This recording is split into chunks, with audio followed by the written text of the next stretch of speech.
8 de la mañana, 21 minutos y como decíamos recién, lo prometido es deuda. Nos está visitando en los estudios de Radio Urbana Guillermo Moreno. No sé si necesita presentación, referente de Principios y Valores, secretario de Comercio entre el año 2006 y el año 2013.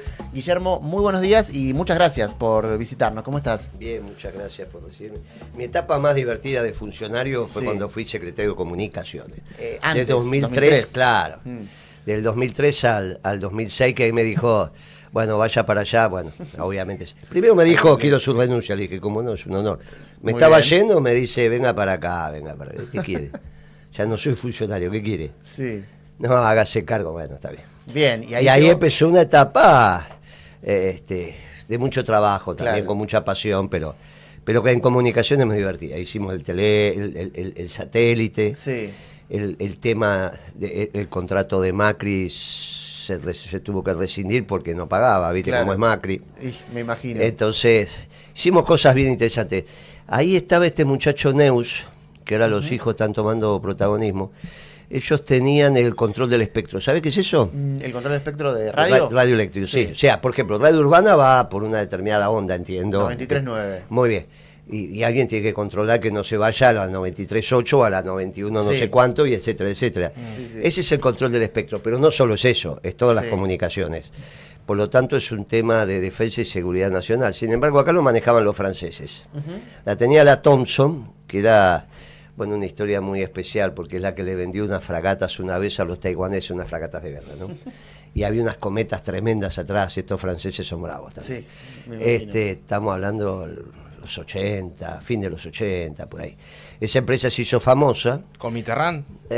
Claro, cuando estaba el plan Eureka y toda esa historia. Y acá se licitó el control del espectro y ahí apareció una asociación entre Neus y los franceses. Que ahora dicen que están muy vinculados con el pibe Caputo, ¿no?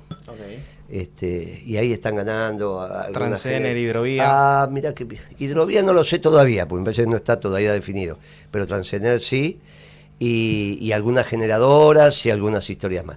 Bueno, son las vinculaciones siempre de algunos negocios con el poder de turno, bueno, en este caso, pero me acuerdo de Neus por ese tema, tuvimos que resolver eso. Y perdón, siguiendo en estas áreas sensibles en la defensa, lo que está ocurriendo lo están denunciando algunos científicos de la Comisión de Energía Atómica. ¿Te preocupa lo que está pasando con la paralización del CAREM y demás?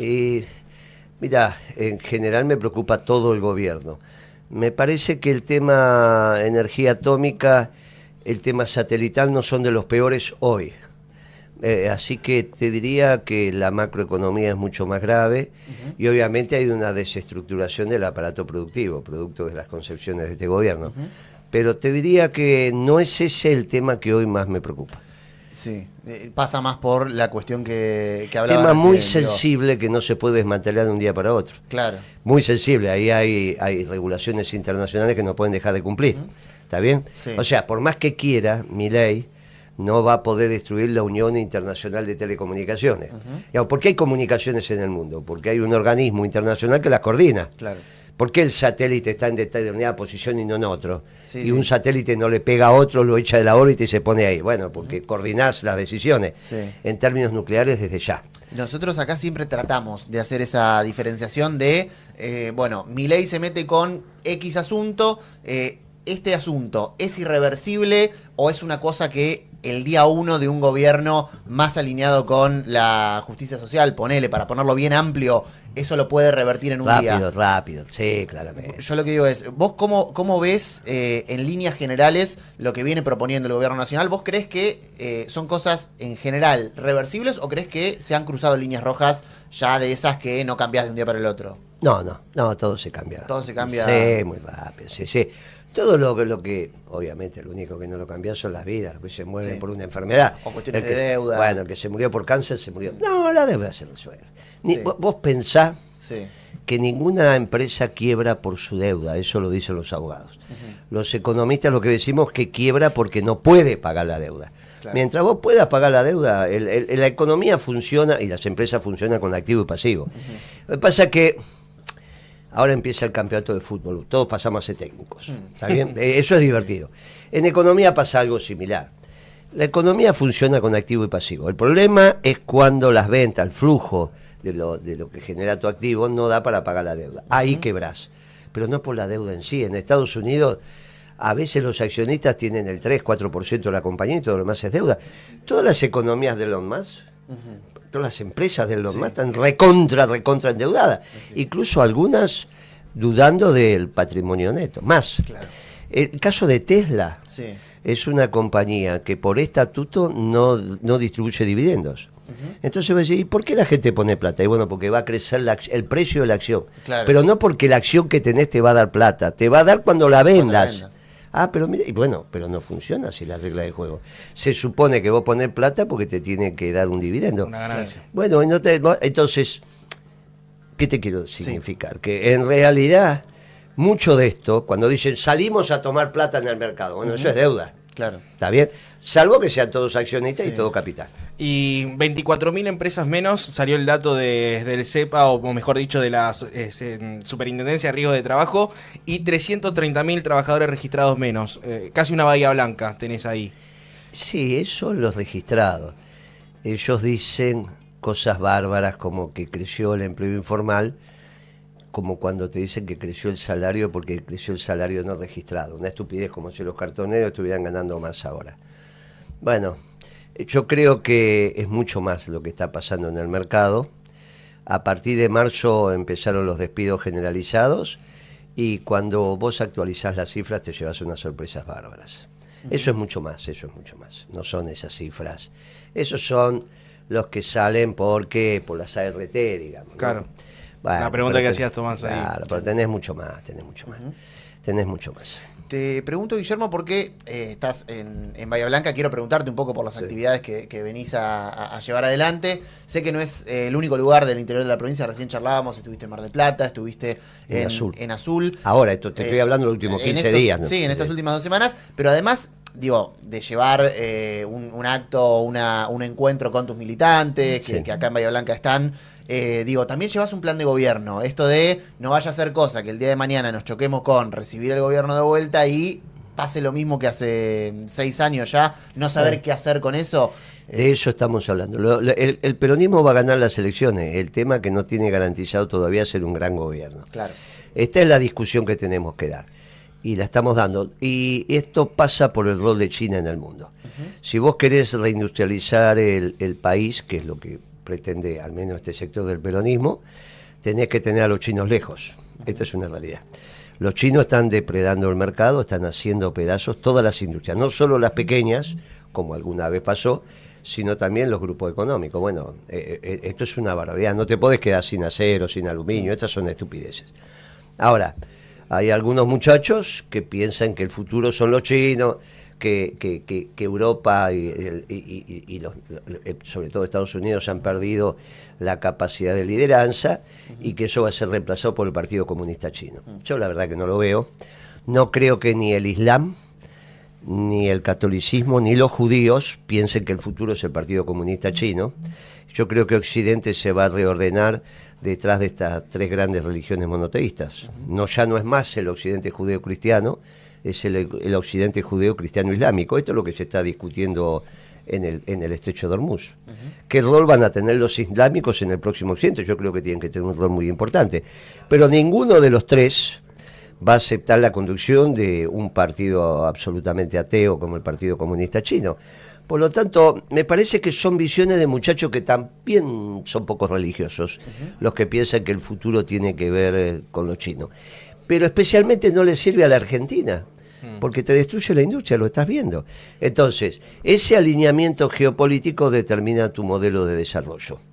Y esto es lo que está discutiendo el peronismo. Yo lo escuché hará una semana al que fue nuestro embajador ahí, que tiene Vaca Narvaja, un apellido cordobés muy importante para el peronismo, no se le puede negar pero dijo algo así: la Argentina tiene que pensar en energía, tiene que pensar en minería, tiene que pensar en agroindustria, tiene que pensar en turismo y tiene que pensar en economía del conocimiento.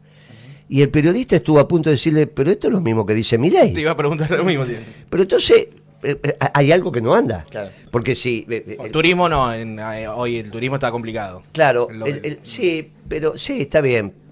Pero dale, estamos dale, de acuerdo. En la esencia es lo mismo. Sí. En la esencia es lo mismo. Son los 5 sectores que está planteando Milei. Algo no anda. Bueno, lo que no anda es la presencia de los chinos.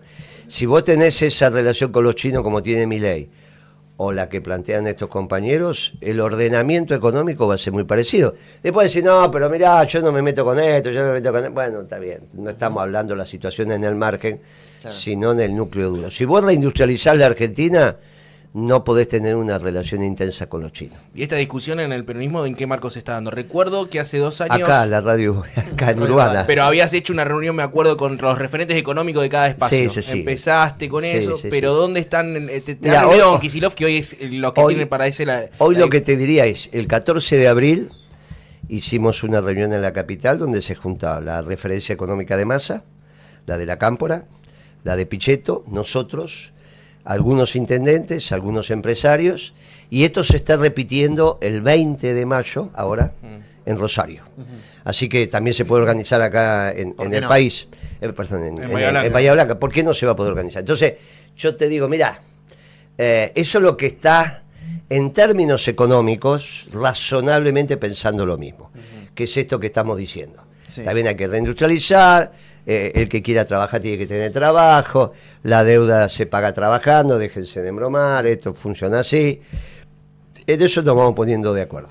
Del otro lado, el único evento que hubo similar es el que organizó Kicillof, sentado de un lado con un anarcocapitalista que era Giacomini, y del otro lado un economista que Berkovich, que sí. por primera vez se autodefinió trotskista. Todos sabemos que es trotskista, pero al menos que yo lo escuché. Sí. Y bueno, eso es señal que Kicillof no quería hablar, porque dice, bueno, vas a presentar un libro de Smith a Keynes, de Adam Smith a Keynes, bueno, obviamente estás algunos años, ¿viste? Está bien para una facultad, pero para... Y a su vez que te lo comente un anarco y un trosco. Sí. Es una cosa muy rara, de ahí no salió nada. En Córdoba. Eso lo hizo en Córdoba y en la Feria del Libro. Con estos dos fue en la Feria del Libro. En Córdoba no sé quién lo acompañó. Pero eso se le hace difícil a Kicillof después de de haber sido ministro de Economía. Vos no te olvides, esto lo digo con mucho dolor, pero lo digo, Kicillof fue opositor a la década ganada, un gran opositor a la década ganada. A mí me tocó sufrirlo del otro lado con ese índice 7 provincias, esta pavada que organizaron, la guerra del tomate. Hubo una época acá que, ¿viste cómo hoy se habla de Adorni? Todo el tiempo Sí. se hablaba del precio del tomate. Después de una semana que había llovido torrencialmente, se había inundado todos los campos y no había tomate. Bueno, todo eso se llamaba Kicillof en aquel momento. Si él no cambia la manera de pensar, tenemos un problema. Es la economía. Después, como gobernador, no opino. Y él personalmente es una buena persona, no tengo nada. Hoy el momento que estamos viviendo en energía, mucho tiene que ver con Kicillof, con la decisión o cómo se lleva adelante la decisión de recuperar la mayoría de accionaria de YPF. Después vienen otras decisiones que hoy te genera que Argentina tenga superávit energético y también que está ayudando al superávit comercial. ¿No le ves esa parte cuando ya está dentro del armado kirchnerista ese rol fundamental a Kicillof? Mira, a mí me llamó Cristina un domingo a la mañana. Me dijo, se la notaba que estaba nerviosa. No era Kirchner, ella era más sedada en ese aspecto. Kirchner ni te decía buen día, ni te decía buenas tardes, ni buenas noches, cortaba. Un estilo muy particular de conducción. El estilo de Kirchner es un estilo interesante. El de Cristina con su estilo femenino. Y antes de decir hola, me dijo, ¿cómo hizo para recuperar el correo? Vamos despacio, presidenta, que estaba lavando los platos, le digo. Los platos del día anterior, viste que yo lavo. Vamos despacio que estoy lavando los platos. Ah, ¿cómo hizo para...? Uy, le digo, hicimos así. ¿Qué van a hacer? Yo no está. Bueno, se va a enterar mañana. ¿Y no es mejor que hablemos ahora? Antes de enterarme mañana. Bueno, me dice, vamos a hacer tal cosa. Le digo, bueno, vamos a pensarlo, bueno, usted lo va a hacer, la decisión está tomada. Pensemos un poco cuál va a ser el plan de negocios. El plan de negocios de Galucho en YPF fue horrible. Yo no sé qué responsabilidad vos a Kicillof, si es comprar las acciones, porque eso lo hizo el Senado, el Congreso. Ahora, el plan de negocios de YPF fue horrible. Se empezaron a dolarizar las tarifas de la energía. Yo tenía la energía a 0,60 dólares, 0,60 de dólares el litro de gasoil. Y Galucho me empezó a dolarizar el precio del combustible. Después tenía que importar hasta 8.000 millones de dólares de energía. Eso es el plan de negocios. Que vos me digas que vas a importar porque te extorsionan los petroleros, yo no lo vi. Pero esa historia de que tenía... Hubo algunas corridas de Aranguren, recuerdo. No, pero eso, bueno, está bien, pero no conmigo. No, bueno. Conmigo no. Así que la ley de abastecimiento se podía aplicar perfectamente. Que a mí me digan que los muchachos desabastecieron el mercado para importar, o sea que Galucho trabajó para ellos. Ojo con eso, ojo en la relación de Galucho y Kicillof. Porque es un pibe que empezó como gerente de una petrolera que trabajaba en Londres, pero era gerente, no era ninguna, ni siquiera era el CEO, y se fue con Macri con 60 millones de dólares, dicen, ¿no? Y ahora es uno de los petroleros más importantes. Nunca vi que un kiosquero sea dueño de Arcor. Nunca vi. Ahora, si vos me decís que en Bahía Blanca va a haber un kiosquero que va a ser dueño de Arcor, preséntamelo. Este pibe terminó. Yo lo conocí cuando vino, con un trajecito recién comprado, que todavía pensamos que le quedaba chico. ¿Viste que después empezaron a usar los trajes apretaditos? Y los pantalones cortitos. Sí. Cuando yo lo conocí, tenía los pantalones... Sí, por arriba del tobillo. Y los sacos todo apretaditos. Lo miramos y ¿y que no se pudo comprar un traje? Resulta que se había comprado el último traje. Claro, venía de Londres. Bueno, ahora termina siendo uno de los... Ahora, vos terminaste sin fabricar arandela. Yo se lo dije a Galucho como te dije, mira Galucho, tu plan de negocio es con el barril de petróleo a 100 dólares. A 100 dólares Argentina no va a fabricar una arandela. ¿Cómo terminamos? Sin fabricar arandela. Así que cuando vos me hablás de YPF, déjame que yo como participé intensamente, te digo, cuidado, que el problema de YPF no es el stock, que son las acciones, sino el flujo, a cuánto te vende el combustible. Y te vende el combustible recontra... Si vos me decís a 1.50. No, hoy arriba de 2 dólares. Si vos bueno, tenés razón, 1.50. Si vos me decís a cuánto de ese plan de negocio de Kicillof, yo siempre dije que fue de Galucho. Ahora, si vos me decís que de Kicillof, tenemos un lío bárbaro. Guillermo, sé que estás con un montón de actividades, así pero que... Estamos de acuerdo con esto de energía, ¿no? Sí, no quedó claro. Es el tema a resolver. Si fuera el 25 de mayo, asume el peronismo. Volvés a hacer costo. ¿Cuánto está el costo del barril de petróleo hoy en la Argentina? Yo lo saqué con los datos de Bulgeroni. Porque con Galucho lo tenía que ir a agarrar el cogote para que me lo dé y no era necesario, con Bulgeroni me lo dio. 35 dólares con amortización offshore. O sea, lo que vos sacabas del continente y lo tenías que ir a buscar, lo íbamos a buscar al mar porque todavía Vaca Muerta era reciente. Te estoy hablando del 2013. Pero me dio 35 dólares. ¿Cuánto pensás que está hoy el barril de petróleo con exploración y explotación en la Argentina? No puede estar mucho más. Sí. Bueno, me lo están vendiendo... Hoy a 80, el barril de petróleo, dicen 80, ¿no? Viste que fijaron, pero después dicen que va a ser a precio internacional. O sea que está así. ¿Cómo eso? Eso 65. ¿A dónde va? ¿Eso es Galucho? ¿Ese es el plan de negocio que hizo Kicillof? Ojo, Mira si tengo que empezar a hablar de Kicillof y el plan de negocio. Culpa de este va a ser. Claro, se arrancaste vos hablando de Kicillof. ¿Vas a una interna con Kicillof? ¿Irías a una interna con Kicillof? ¿En interna dónde? Va presidente. No, pero ¿a dónde? ¿En qué espacio jurídico?